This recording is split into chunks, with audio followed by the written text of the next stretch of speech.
മഞ്ചേരി ടൗണിൽ പ്രകൃതിയോട് ഇണങ്ങിയ ഒരു സ്വപ്ന വില്ല.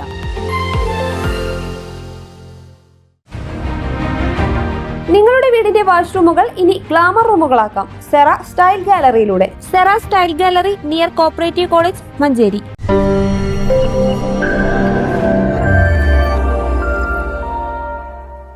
വ്യവസായ സംരംഭങ്ങൾ തുടങ്ങുന്നതിന് മുൻപ് ഉൽപ്പാദിപ്പിക്കാൻ പോകുന്ന ഉൽപ്പന്നങ്ങളെക്കുറിച്ച് വ്യക്തമായ മുൻധാരണ സംരംഭകർക്ക് വേണമെന്ന് പി ഉബൈദുള്ള MLA പറഞ്ഞു.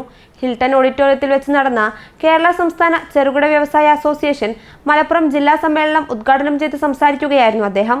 പുതിയ സംരംഭങ്ങൾ ആരംഭിക്കുമ്പോൾ ചുരുക്കം ചിലർ ആവശ്യമായ ഗ്രഹപാഠം നടത്താതിരിക്കുന്നത് കാരണമാണ് പ്രതിസന്ധിയിലേക്ക് നീങ്ങുന്നത്. ഇത്തരക്കാർക്ക് സാങ്കേതിക പരിജ്ഞാനം നൽകി മികച്ച സംരംഭകരാക്കി വളർത്തിയെടുക്കുന്നതിൽ KSSIA വഹിച്ച പങ്ക് ചെറുതല്ല എന്ന് MLA പറഞ്ഞു. ഒരു വ്യവസായം വിജയിക്കുമ്പോൾ അതേ സ്ഥലത്ത് വെച്ച് മറ്റുള്ളവരും ഇതേ സംരംഭം തന്നെ അനുകരിക്കുന്ന പ്രവണത അവസാനിപ്പിക്കണം. പകരം ഓരോ പ്രദേശത്തെയും വിപണി സാധ്യതാ പഠനം വിധേയമാക്കിയാവണം സംരംഭം ആരംഭിക്കേണ്ടതെന്നും അദ്ദേഹം കൂട്ടിച്ചേർത്തു. വിപണന സാധ്യതകളെക്കുറിച്ച് നല്ല ബോധ്യം ഉണ്ടായതിനു ശേഷമാണ് നിങ്ങളൊക്കെ രംഗത്തേക്ക് വന്നത്. എന്നാൽ ചുരുക്കം ചിലരെങ്കിലും വലിയ ഗ്രഹപാഠം നടത്താതെ വ്യവസായ യൂണിറ്റ് ആരംഭിക്കാൻ വേണ്ടി മുന്നോട്ട് വരും. അധികം താമസിയാതെ അത് പൂട്ടേണ്ട സ്ഥിതിയും പലർക്കും ഉണ്ടായിട്ടുണ്ട്. അങ്ങനെ പൂട്ടേണ്ടി വരുന്നത് ഇതെ സംബന്ധിച്ച് വലിയൊരു മുൻധാരണ നമുക്കില്ലാത്തതുകൊണ്ടാണ്.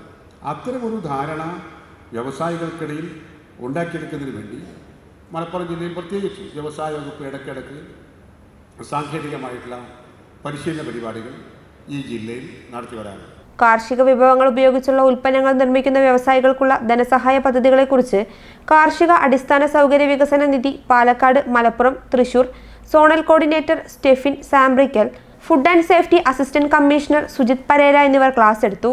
KSSIA ജില്ലാ പ്രസിഡന്റ് P ജുനൈദ് അധ്യക്ഷത വഹിച്ചു. KSSIA മുൻ ജില്ലാ പ്രസിഡന്റ് KV അൻവർ സ്വാഗതം പറഞ്ഞു. കേരള കൗമുദി മലപ്പുറം ബ്യൂറോ ചീഫ് ഷാബിൽ ബഷീർ ആമുഖ പ്രഭാഷണം നടത്തി. Secretary AP Abdul Kareem report അവതരിപ്പിച്ചു. ജില്ലാ ട്രഷറർ KP മുജീബ് റഹ്മാൻ കണക്ക് അവതരിപ്പിച്ചു. News bureau, Manjeri.